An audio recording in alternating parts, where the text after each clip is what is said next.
White Fang by Jack London. Part 4, Chapter 4, The Clinging Death. Beauty Smith slipped the chain from his neck and stepped back. For once, White Fang did not make an immediate attack.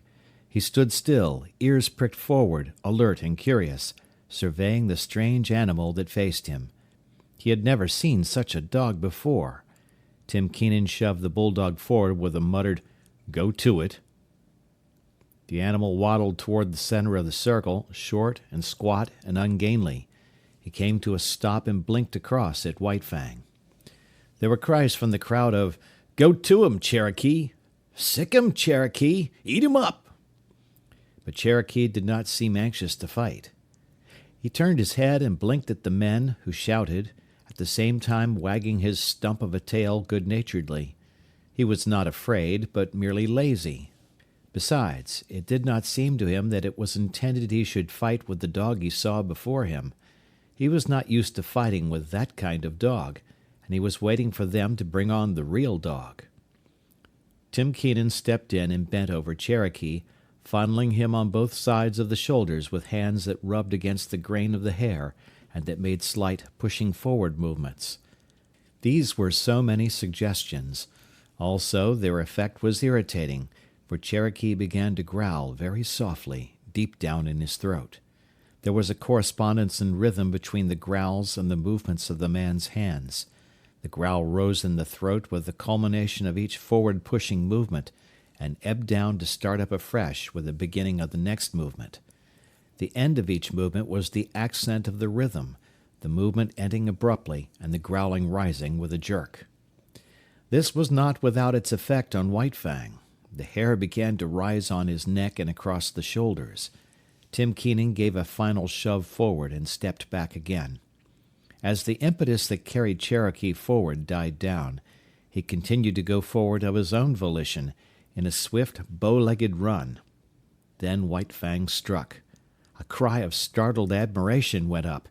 He had covered the distance and gone in more like a cat than a dog, and with the same cat-like swiftness he had slashed with his fangs and leaped clear.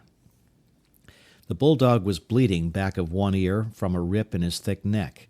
He gave no sign, did not even snarl, but he turned and followed after White Fang.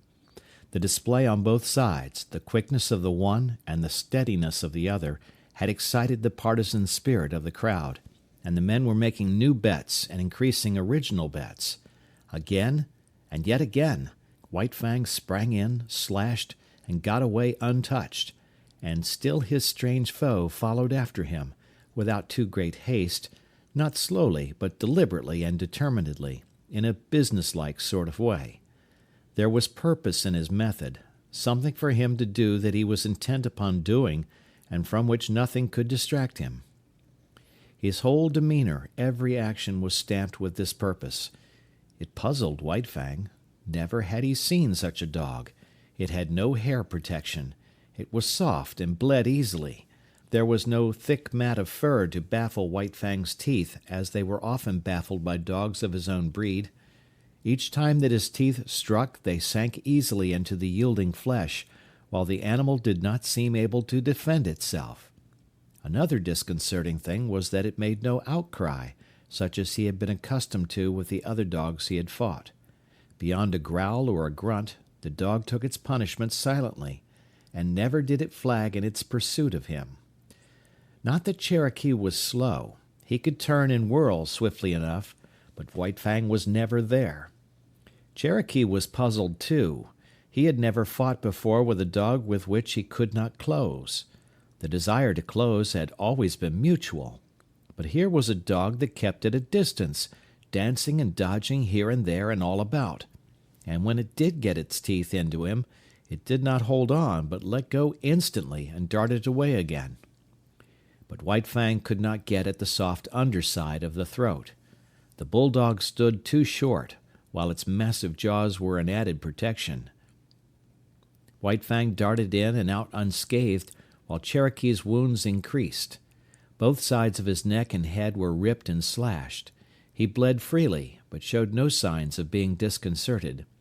He continued his plodding pursuit, though once, for the moment baffled, He came to a full stop and blinked at the men who looked on, at the same time wagging his stump of a tail as an expression of his willingness to fight. In that moment White Fang was in upon him and out, in passing ripping his trimmed remnant of an ear. With a slight manifestation of anger, Cherokee took up the pursuit again, running on the inside of the circle White Fang was making, and striving to fasten his deadly grip on White Fang's throat. The bulldog missed by a hair's breadth, and cries of praise went up as White Fang doubled suddenly out of danger in the opposite direction. The time went by.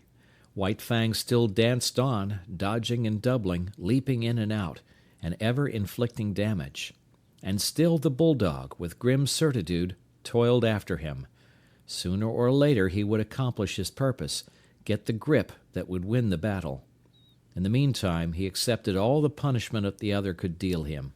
His tufts of ears had become tassels, his neck and shoulders were slashed in a score of places, and his very lips were cut and bleeding, all from these lightning snaps that were beyond his foreseeing and guarding.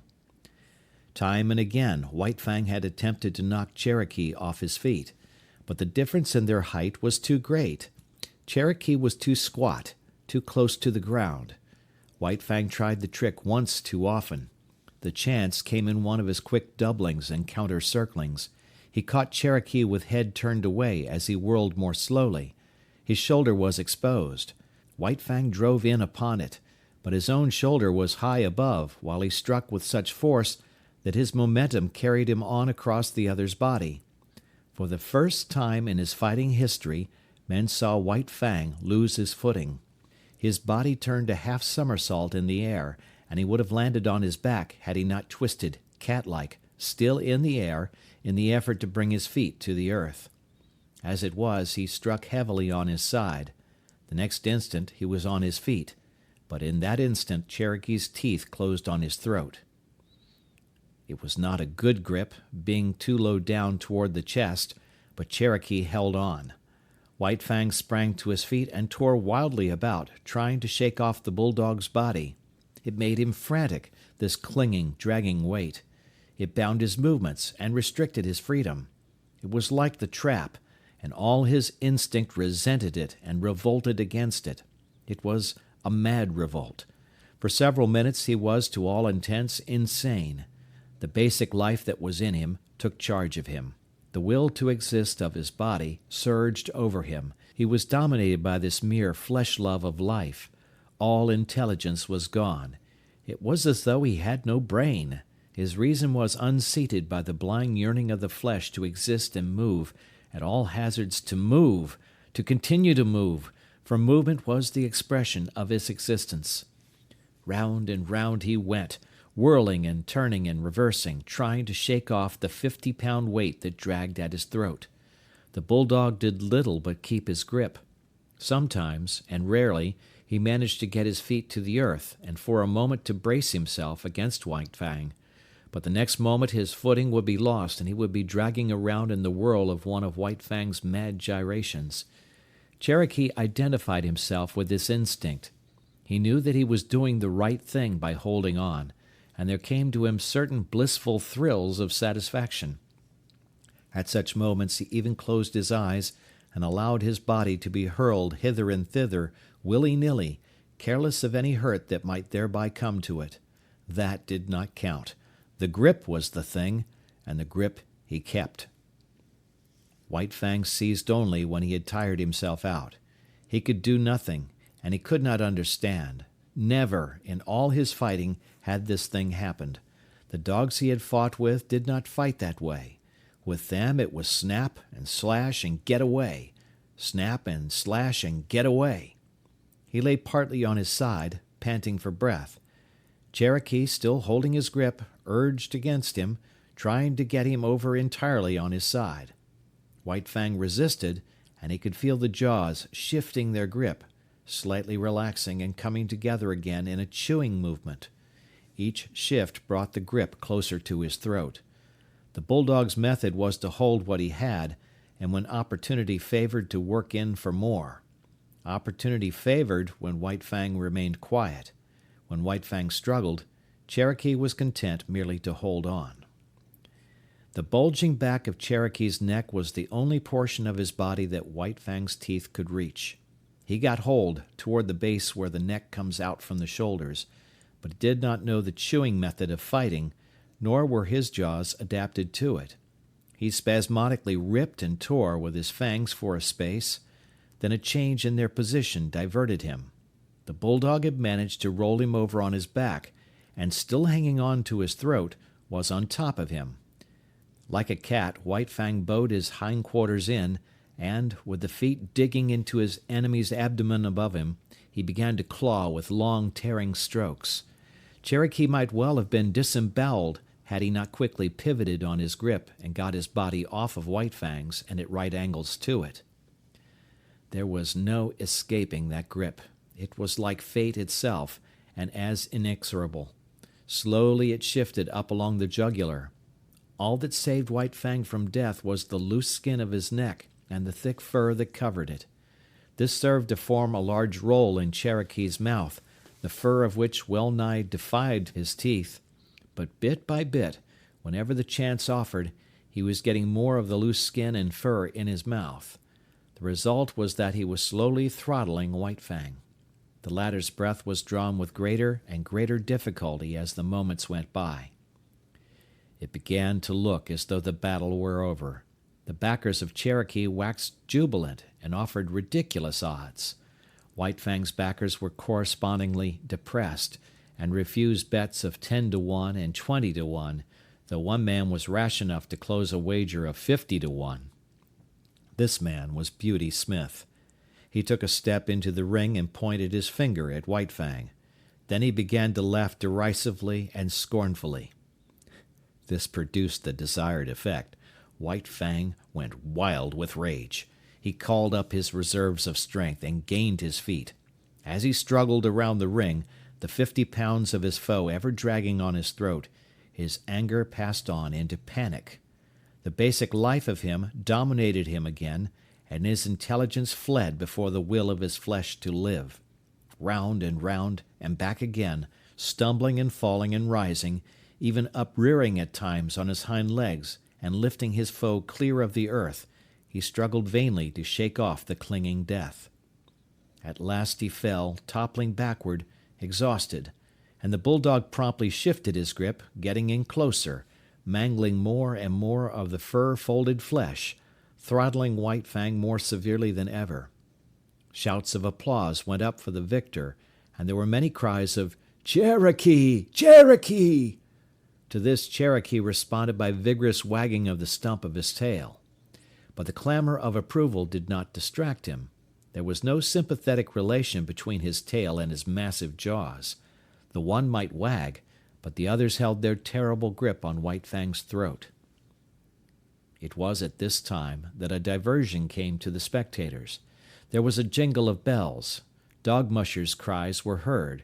Everybody, save Beauty Smith, looked apprehensively, the fear of the police strong upon them. But they saw, up the trail and not down, 2 men running with sled and dogs.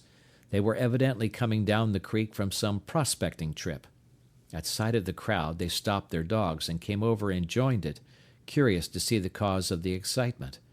The dog musher wore a mustache, but the other, a taller and younger man, was smooth-shaven, his skin rosy from the pounding of his blood and the running in the frosty air. White Fang had practically ceased struggling. Now and again he resisted spasmodically and to no purpose. He could get little air, and that little grew less and less under the merciless grip that ever tightened. In spite of his armor of fur, the great vein of his throat would have long since been torn open, had not the first grip of the bulldog been so low down as to be practically on the chest. It had taken Cherokee a long time to shift that grip upward, and this had also tended further to clog his jaws with fur and skin fold. In the meantime, the abysmal brute in Beauty Smith had been rising into his brain and mastering the small bit of sanity that he possessed at best. When he saw White Fang's eyes beginning to glaze, he knew beyond doubt that the fight was lost. Then he broke loose. He sprang upon White Fang and began savagely to kick him.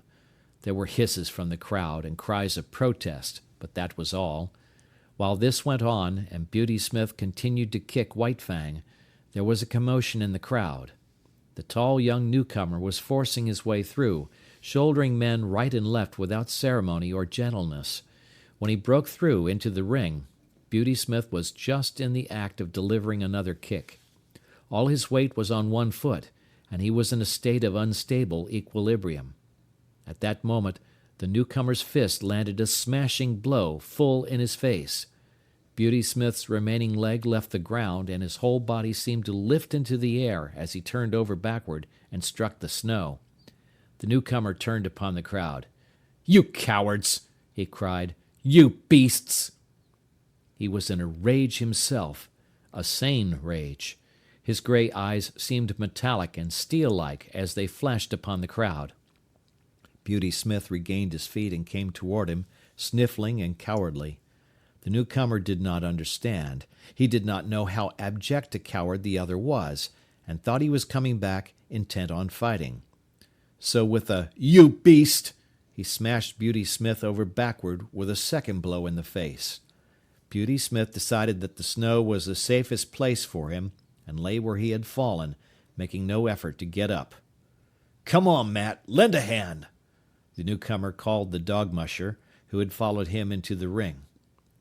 Both men bent over the dogs. Matt took hold of White Fang, ready to pull when Cherokee's jaws should be loosened. This the younger man endeavored to accomplish by clutching the bulldog's jaws in his hands and trying to spread them. It was a vain undertaking. As he pulled and tugged and wrenched, he kept exclaiming with every expulsion of breath, "Beasts!" The crowd began to grow unruly, and some of the men were protesting against the spoiling of the sport, but they were silenced when the newcomer lifted his head from his work for a moment and glared at them. "You damn beasts!" he finally exploded, and went back to his task.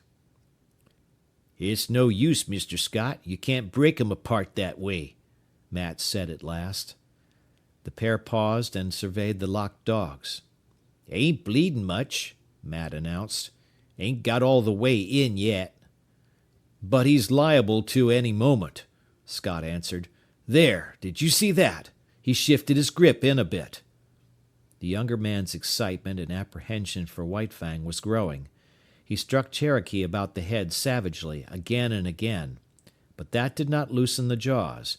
Cherokee wagged the stump of his tail in advertisement that he understood the meaning of the blows, but that he knew he was himself in the right, and only doing his duty by keeping his grip. "Won't some of you help?" Scott cried desperately at the crowd. But no help was offered. Instead, the crowd began sarcastically to cheer him on, and showered him with facetious advice. "You'll have to get a pry," Matt counseled. The other reached into the holster at his hip, drew his revolver, and tried to thrust its muzzle between the bulldog's jaws. He shoved and shoved hard, till the grating of the steel against the locked teeth could be distinctly heard. Both men were on their knees, bending over the dogs. Tim Keenan strode into the ring. He paused beside Scott and touched him on the shoulder, saying ominously, "Don't break them teeth, stranger." "Then I'll break his neck," Scott retorted, continuing his shoving and wedging with the revolver muzzle. "I said, don't break them teeth," the faro dealer repeated more ominously than before. But if it was a bluff he intended, it did not work. Scott never desisted from his efforts, though he looked up coolly and asked, "Your dog?" The faro dealer grunted. "Then get in here and break this grip." "Well, stranger," the other drawled irritatingly, "I don't mind telling you that's something I ain't worked out for myself. I don't know how to turn the trick." "Then get out of the way," was the reply, "and don't bother me. I'm busy." Tim Keenan continued standing over him, but Scott took no further notice of his presence. He had managed to get the muzzle in between the jaws on one side, and was trying to get it out between the jaws on the other side. This accomplished, he pried gently and carefully, loosening the jaws a bit at a time, while Matt, a bit at a time, extricated White Fang's mangled neck. "Stand by to receive your dog," was Scott's peremptory order to Cherokee's owner. The faro dealer stooped down obediently and got a firm hold on Cherokee. "Now," Scott warned, giving the final pry. The dogs were drawn apart, the bulldog struggling vigorously. "Take him away," Scott commanded, and Tim Keenan dragged Cherokee back into the crowd. White Fang made several ineffectual efforts to get up. Once he gained his feet, but his legs were too weak to sustain him, and he slowly wilted and sank back into the snow. His eyes were half closed and the surface of them was glassy. His jaws were apart, and through them the tongue protruded, draggled and limp. To all appearances he looked like a dog that had been strangled to death. Matt examined him. "Just about all in," he announced, "but he's breathing all right." Beauty Smith had regained his feet and come over to look at White Fang. "Matt, how much is a good sled dog worth?" Scott asked. The dog musher, still on his knees and stooped over White Fang, calculated for a moment. $300, he answered. "And how much for one that's all chewed up like this one?" Scott asked, nudging White Fang with his foot. "Half of that," was the dog musher's judgment. Scott turned upon Beauty Smith. "Did you hear, Mr. Beast? I'm going to take your dog from you, and I'm going to give you $150 for him." He opened his pocketbook and counted out the bills. Beauty Smith put his hands behind his back, refusing to touch the proffered money. "I ain't a-sellin'," he said. "Oh, yes, you are," the other assured him, "because I'm buying. Here's your money. The dog's mine." Beauty Smith, his hands still behind him, began to back away. Scott sprang toward him, drawing his fists back to strike. Beauty Smith cowered down in anticipation of the blow. "I've got my rights," he whimpered. "You forfeited your rights to own that dog," was the rejoinder. "Are you going to take the money, or do I have to hit you again?" "All right," Beauty Smith spoke up with the alacrity of fear. "But I take the money under protest," he added. "The dog's a mint. I ain't a-going to be robbed. Man got his rights." "Correct," Scott answered, passing the money over to him. "A man's got his rights, but you're not a man. You're a beast." "Wait till I get back to Dawson," Beauty Smith threatened. "I'll have the law on you." "If you open your mouth when you get back to Dawson, I'll have you run out of town. Understand?" Beauty Smith replied with a grunt. "Understand?" the other thundered with abrupt fierceness. "Yes," Beauty Smith grunted, shrinking away. "Yes, what?" "Yes, sir," Beauty Smith snarled. "Look out, he'll bite," someone shouted, and a guffaw of laughter went up. Scott turned his back on him and returned to help the dog musher, who was working over White Fang. Some of the men were already departing. Others stood in groups, looking on and talking. Tim Keenan joined one of the groups. "Who's that mug?" he asked. "Weedon Scott," someone answered. "And who in the hell is Weedon Scott?" the faro dealer demanded. "Oh, one of them crackerjack mining experts. He's in with the big bugs. If you want to keep out of trouble, you'll steer clear of him, that's my talk. He's all hunky with the officials. The gold commissioner's a special pal of his." "I thought he must be somebody," was the faro dealer's comment. "That's why I kept my hands off him at the start." End of chapter 4.